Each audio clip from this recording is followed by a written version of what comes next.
Hi friends, welcome to மஹின் தாண்டிகா family. இன்றைக்கி எங்கள் வீட்டில் சிக்கன் கிரேவி செஞ்சுருந்தாங்க. வாங்க எப்படி செய்கிறதுன்னு பார்க்கலாம்.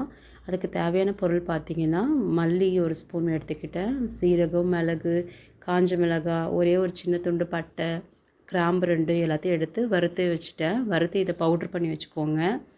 இந்த மாதிரி நல்லா பவுட்ரு பண்ணி வச்சுக்கிட்டு அதுக்கு தேவையான பொருள் என்னென்னு பார்த்துக்கலாம்.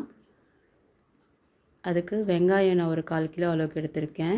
இஞ்சி பூண்டு பேஸ்ட் ஒரு 2 ஸ்பூனு, அதுக்கப்புறம் கருவேப்பிலை, கொத்தமல்லி, ஒரே ஒரு பச்சை மிளகாய், ஒரு 2 தக்காளி எடுத்து கட் பண்ணிட்டேங்க. இவ்வளோ தாங்க அதுக்கு இன்க்ரீடியன்ஸ் தேவையான பொருள்.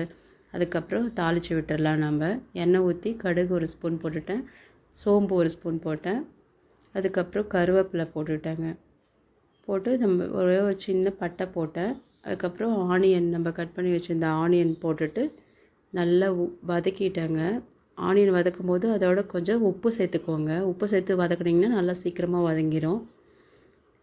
வதக்கிட்டு அது கூடவே நான் எடுத்து வச்சுருந்தேன் ஒரு பச்சை மிளகாவையும் போட்டுட்டேன். இந்த அளவுக்கு நல்லா வெங்காயம் வதங்கி வந்ததுக்கப்புறம் நான் எடுத்து வச்ச இஞ்சி பூண்டு பேஸ்ட்டையும் சேர்த்துக்கிறேன். ஃபஸ்ட்டு ஆட் பண்ணிங்கன்னா அடி பிடிச்சிருங்க, கீழெல்லாம் ஒட்டும். அதுக்காக நான் வெங்காயம் நல்லா வதங்கினதுக்கப்புறம் ஆட் பண்ணிக்கோங்க. அதுக்கப்புறம் நான் எடுத்து வச்சுருந்த தக்காளி, கொஞ்சம் ஒரு ஸ்பூன் மஞ்சள் பொடி ஆட் பண்ணி நல்லா வதக்கிக்கோங்க. தக்காளி நல்லா வெந்து வந்ததுக்கப்புறம் நீங்கள் சிக்கனை ஆட் பண்ணிக்கோங்க. இந்த அளவுக்கு நல்லா வெந்து வந்துடணுங்க. அதுக்கப்புறம் சிக்கனை பாருங்கள், ஆல்ரெடி கழுவி வச்சுருக்கேன். மஞ்சள் தூள்லாம் போட்டு நல்லா க்ளீன் பண்ணி எடுத்து வச்சுருக்கேன். ஒரு 1 kg அளவுக்கு அதையும் இதோட ஆட் பண்ணிக்கிறேன். இதுக்கு தேவையான அளவுக்கு உப்பு மட்டும் சேர்த்துக்கிறேன். உப்பு போட்டு நல்லா வதக்கி விட்டுக்கோங்க. இது தண்ணி எதுவும் நம்ம ஆட் பண்ண வேண்டாம். அப்படியே நல்லா வதக்கி வச்சு மூடி வச்சுருங்க. சிக்கன்லேருந்தே தண்ணி வரும் உங்களுக்கு, அதுவே நமக்கு போதும். நான் இன்றைக்கி கிரேவி தான் பண்ணுறேன். நீங்கள் குழம்பு ஏதாவது வேணும்னா இன்னும் கொஞ்சம் தண்ணி ஆட் பண்ணிக்கோங்க. அதுக்கப்புறம் அந்த அரைச்சி வச்ச மசாலா இருக்கு இல்லைங்களா, நம்ம பொடி பண்ணி வச்சுருந்தோம்ல, அதை சேர்த்து இது நல்லா கிளறி விட்டுக்கோங்க.